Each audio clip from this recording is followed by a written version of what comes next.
course, the man who needs no introduction, Nas.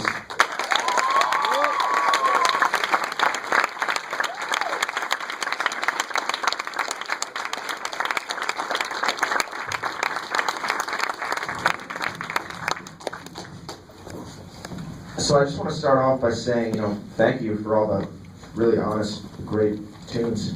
And thank you so much for making this film. Thank you. Yeah, I mean, and also this is your directorial debut, right? Yeah, this is our first film. Erik and I decided that one day, why not one of the greatest albums of all time? We took a shot. Well, you succeeded 100%. It was really good. I'm someone who is not too familiar with Nas's work, and I feel like after watching the documentary, I'm an expert. So thank you. So I guess just kind of walk us through the process.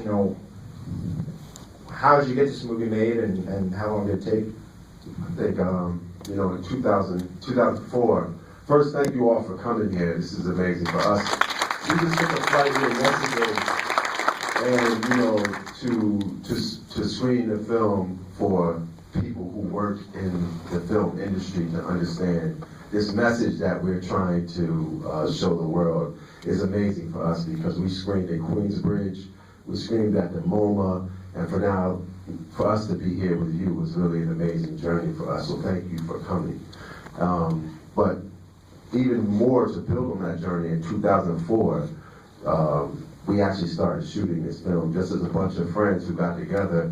We were big fans of Nas's work, but more importantly, the album ILLMATIC we thought spoke to us in a way that no other piece of art did, and then it spoke for us in a way that no other piece of art did, and it still remains to this day. So that was when we started. We thought we were going to tell the story of just ILLMATIC, but it wound up being something much bigger, which is what it is today. Yeah, I mean, I thought the most fascinating part was just the cultural commentary that it provided, and I think that's what hip-hop music does in general, and that's why I think it's so special and deserves to be studied at Harvard and Yale and every university that's doing it. Was that always kind of your goal when you were making this, or did it kind of evolve into that? Initially, actually, when we first sat down with Nas, we showed him some footage, and we thought it was going to be more of a father-son story.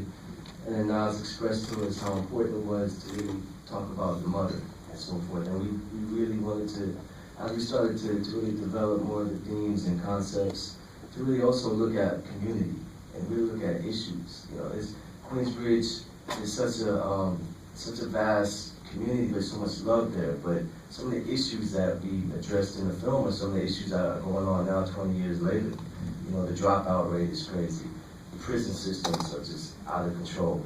I mean, what you see in Queensbridge is very relatable to what's going on in Chicago, Detroit, LA, Ferguson. I mean, some of those are issues that when we started to develop more themes and narratives during the film, we wanted to look at those things, but also use the brilliance of Nas's music as a background, as a thread. So One Love looked at the prison system, Life's a Bitch looked at family, New York State of Mind looked at housing, and those are the ways we started to construct ideas on how to put the film together. So how did you know Nas before you started making a film, or how did you kind of how'd they approach you with this? I think you guys approached me in, was it 2004? First time. Yeah. How nervous were you? Well, first, we didn't know Nas was coming to the meeting. He could tell you the story if he even remembers that far back, but we hadn't, he kind of just told us to keep going that many years later. Wow, that's crazy. 2004, that's how long it took, a decade in the making here. Well worth it. I want to ask you, Nas, because they filmed you going back to where you grew up, and was that one of the first times or you go back there kind of regularly? Here and there. Yeah. Here and there.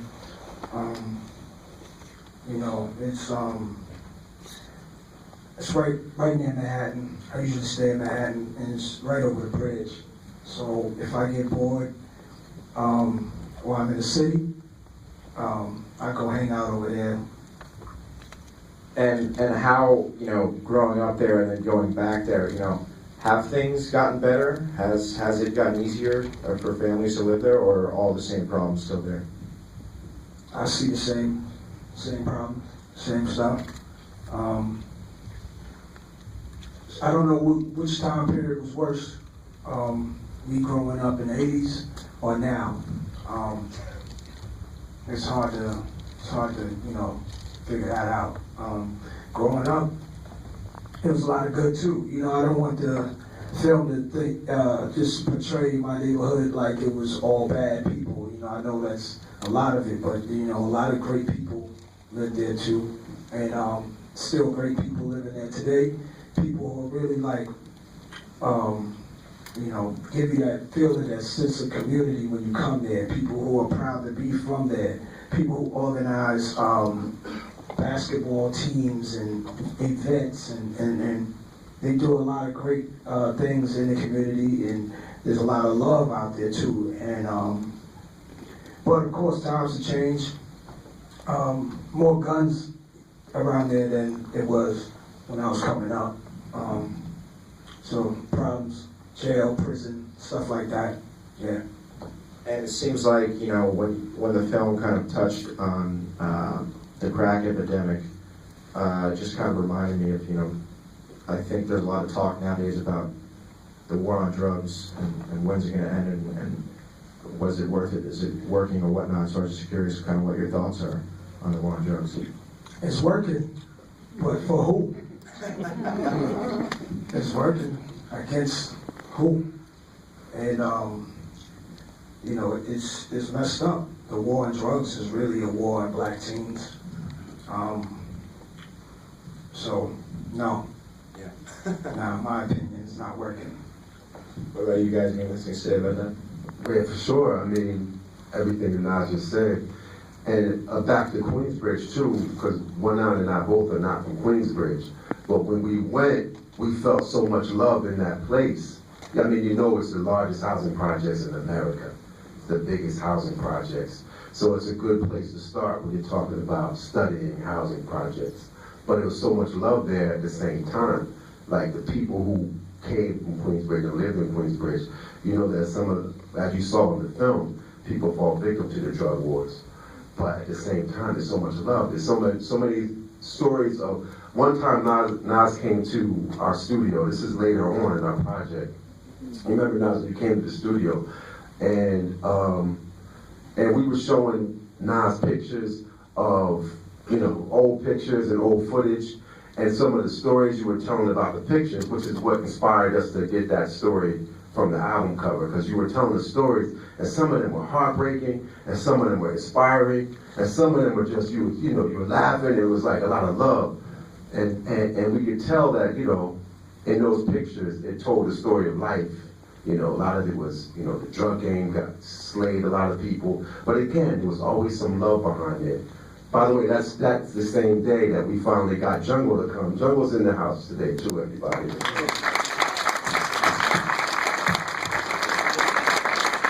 But the long answer to say absolutely not, the drug war is not working. Yeah. I mean, do you guys like have any kind of thoughts on, I guess this is kind of a loaded question, but you know, how to go about fixing, you know, the problems in the neighborhood you grew up in and the neighborhoods like it? I mean, what everyone kind of knows it exists. This is, you know, we've seen this in any number of films and documentaries, and we've read about it, and it just seems like it's, like you said, it's constant. So I don't know if you guys think about that, like what can you do to change it? Well, that's a multi-layered question. Apologies. I would say, well, I'll tell you what we're doing in our part. Outside of, you know, the film and addressing some of these things, but we're also putting education curriculum together for the film for high school students. And it's important for us to really speak to the younger generation about these things and really open up ways for them to look at this film and look at issues where they can relate and create a self-awareness of their identity. I feel like, you know, the school systems wasn't working for Nas and Jungle early on, but doesn't mean that they weren't educated. They had self-awareness, self-identity. those issues that we still saw 20 years ago are still prevalent in the school systems. And I think, having a film like this really in a system where a kid can relate, I think is so important. And I think we want to encourage the next generation to tell their stories as well. And I think you'll start to see a building over time of that. It's not a quick fix solution, but it's going to take time. And I think, for us as first-time filmmakers, that's all we do. One9 and I both, we never claimed to have the solution for these things. We just wanted to point out what went so horribly wrong in so many ways. So we thought that what we did with our film was told the story through the eyes of Nas, his brother, the people who lived around him, because we felt it reflected us. And in doing that, we hope to finally add to this conversation, because a lot of times these stories are told through the eyes of legislators, people who are outside looking in. And some of them are well-meaning people, but there's one element's missing, the people who live through it and through their eyes. And if we can add that to the conversation, we can actually really look at it and to come up with some solutions in some way. Yeah, I hope kids see it and see that there's nothing new under the sun. And things that they're going through has been happening. And if we don't change it, then nobody's going to change it for us. We can't sit and blame anybody for the way things are. We can't sit and wait for somebody to come and help. We got to help ourselves. We have to fix the community. And hopefully if they see the same way they hear the music and what I'm talking about back then, they can hear these are things that's been going on. So why repeat it? Why do it again? And they can see how they can learn from our mistakes and see how kind of blessed we were to get out of there. And when you see the scene where there's my album cover and all of my friends have been through or going through so much, they can relate to that. I think kids today, it doesn't matter where you're from, can relate to that when you're from the inner city. And you probably want to make your life change. I mean, if that can make some kids say, I'm not going to repeat that. It's happening for years. If we can do that, then I'm happy. Was there a moment in your life that when you were a kid that you had that experience where you said, I'm not going to repeat that? Yeah, I saw it firsthand. I watched people deteriorate in front of my eyes, give up their goals, succumb to all the stuff, all the things that were dark, and I saw them having bright futures, and I saw it diminish, and so they were my college. They taught me life lessons, just the people around me, and of course we had super encouragement coming from our parents. My pop had traveled the world playing jazz music, and my mom, she wasn't into anything, that was embarrassing. She was a stand-up, great woman. So they instilled some good values in us, and we were rough around the edges, just the way it is. But we never forgot what she told us. And forgot your question. So did I.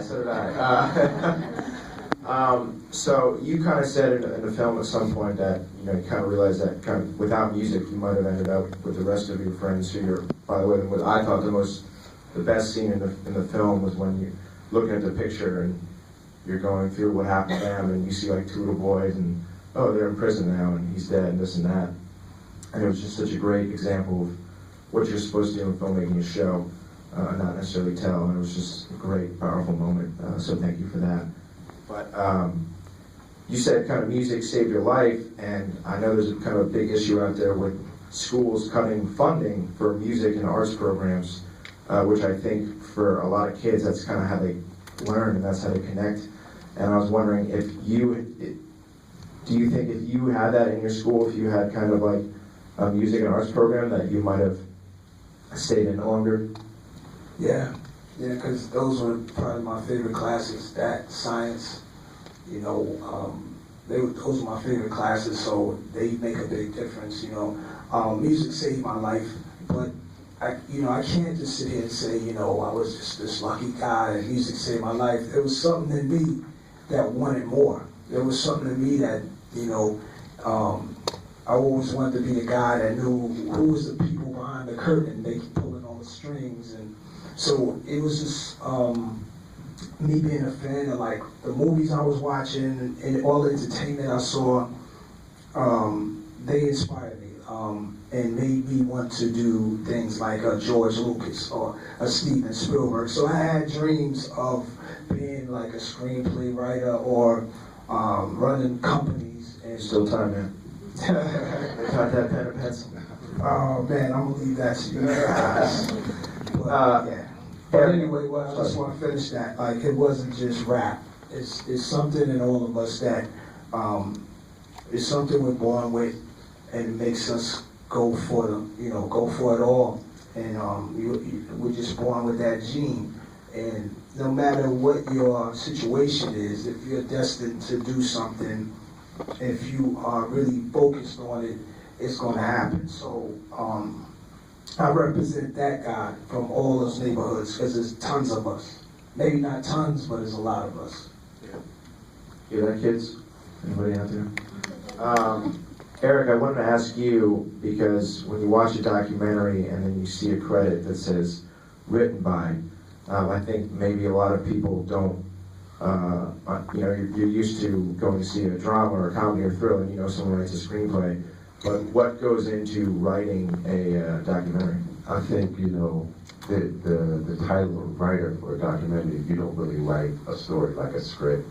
I think what we did and what I did was work more on storyline, the way an editor does without editing. So, it's not a traditional type of writing. My background is in writing.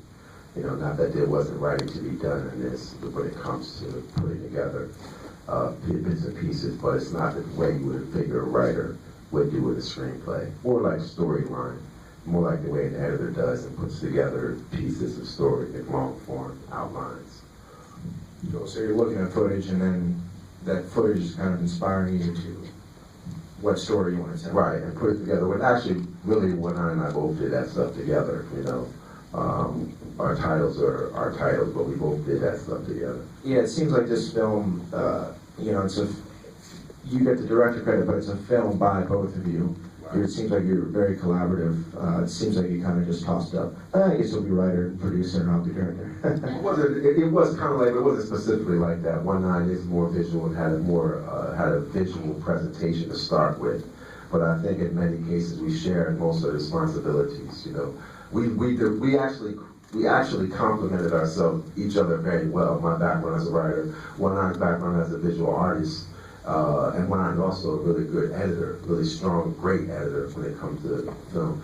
But our styles and our skill sets complemented one another, but at the same time we both shared each other's responsibilities. One last question I'm going to open up to the audience. I guess I just want to know, Nas, kind of what the first time you watched the film in full, kind of what your reaction was, and also there's a lot of famous and influential musicians up there kind of giving you a lot of praise, so I just kind of wonder how that feels, sitting back and watching that. Super honored by that. When I watched the whole thing, I couldn't believe, the first thing I thought was I couldn't believe that they spent this much time on this project. I couldn't believe how serious they were about doing this. Yeah, I could believe it, and I was like, and then I couldn't believe it. I'm like, how could they do this? If I would have tried it, it would have never came out that good. It was like they touched on things like they got inside my head, and they really would like lived in my head and can see the things I see from growing up to now, and just knew how.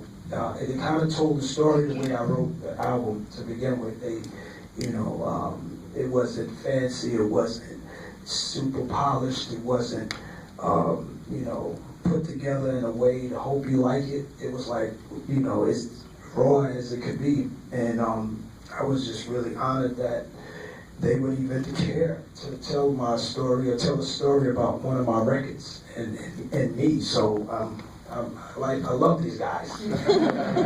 Thanks, guys. All right, so who's got some questions? I'm Dante Brown. I'm from Chicago, and Dante. me being a rapper, a poet, a producer, how now can I get like started in the rap game? And also, I got a 16 that I want you to hear. There you go. There you go. If that's how you do it. No, I mean, I'm serious about that. I can tell. Yeah, so, I mean, we started it right here. You want to go for it now? I can do that right now.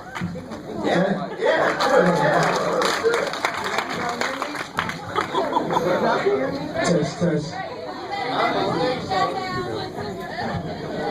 Yo, come down here. Come down here. Come down here. Come to spotlight.